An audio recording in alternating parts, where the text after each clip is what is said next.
पापा के बगिया में कोयलिया बोले रामा कोयलर बोलिया सुहावन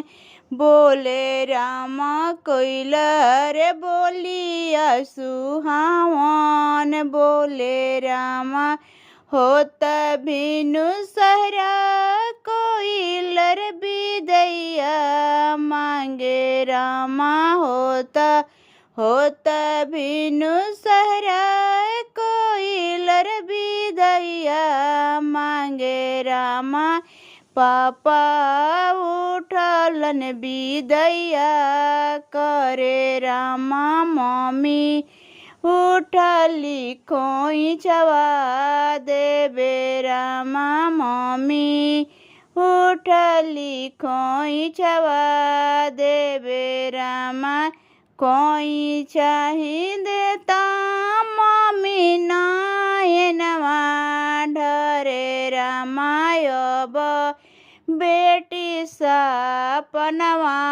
भैली रामायब बेटी दुलमवा भैली रामायब बेटी सपनवा भैली रामा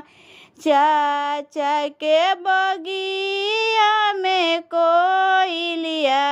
बोले रामा कोयलर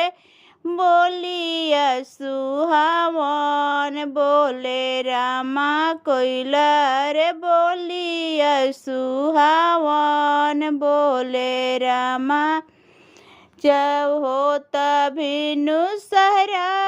कोयलर बिदैया मांगे रामा चाचा उठलन बिदैया करे रामा चाची उठली खोइचवा देवे रामा चाची उठली खोइचवा देवे रामा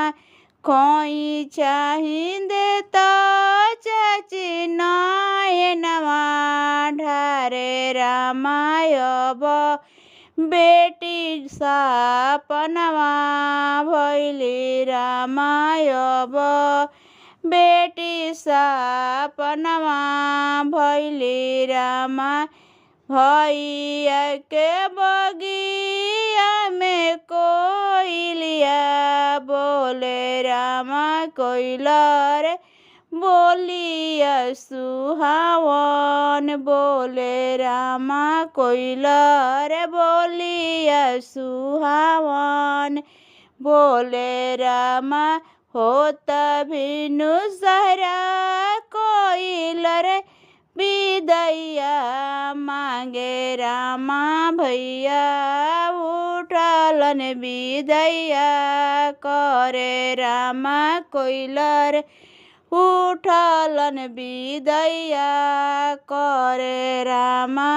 भाभी उठली खोइचवा